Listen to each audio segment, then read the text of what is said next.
गरम गरम गरम गरम गरम गरम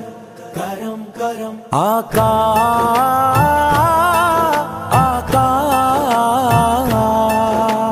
गरम कजा आका गरम कजा आका पंज दर ते सडे एडा कुर्ब करे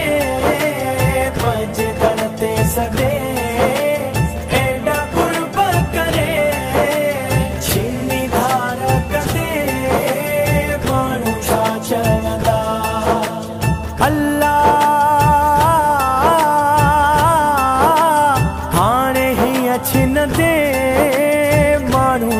चवंदा तुझे दरवाजे दान वठी सुना खातो सी छा न वठी तुझे दरवाजे दान वठी सुना खातो सी छा न वठी घूरों भोरत जन झोल भरे छिन्नी धार कदे मानू छा चवंदा अल्लाह हाणे ही अछिन दे मानू छा चवंदा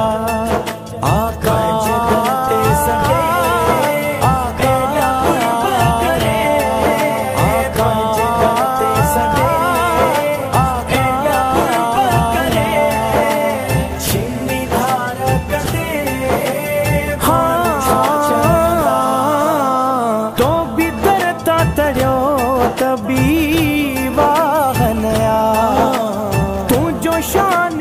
शाहन शाहनया तो भी दरता तड़ो तभी वाहनया तू जो शान ही शाहन शाहनया छो जो धुर खां वठी मुते महर धरे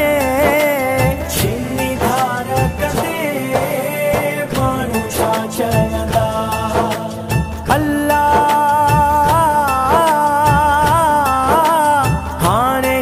छिन दे मानू छा चवंदा गरम कजा आका एडा कुर्ब करे गरम कजा आका एडा कुर्ब करे छिन्नी धार कदे मानू छा चवंदा सबई दफ्तर खोटा सिर ते खणी भला काॾे वञा तोखे कीअं वणे सभई दफ्तर खोटा सिर ते खणी भला काॾे वञा तोखे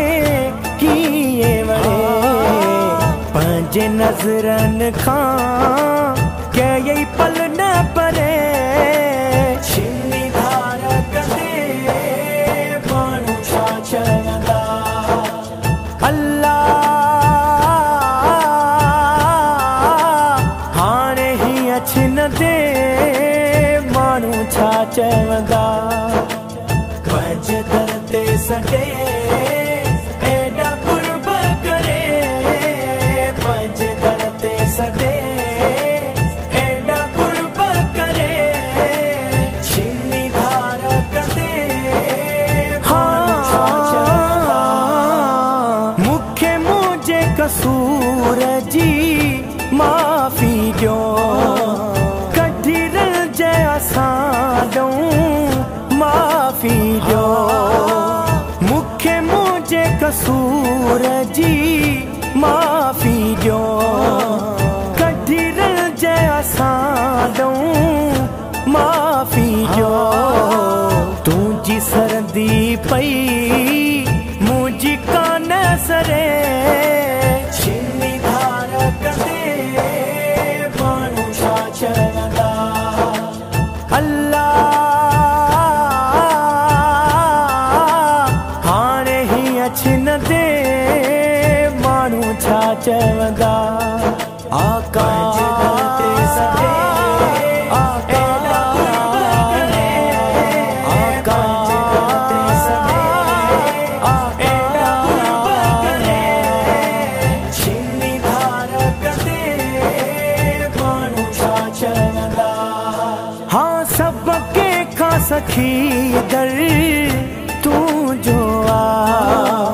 मिस्कीन महेसर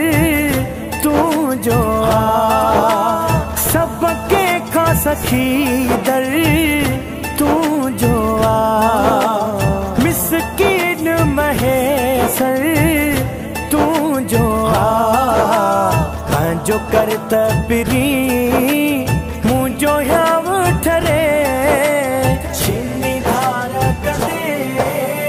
माण्हू छा चवंदा अल्लाह हाणे हीअं छिनंदे माण्हू छा चवंदा पंहिंजे दर ते सॾे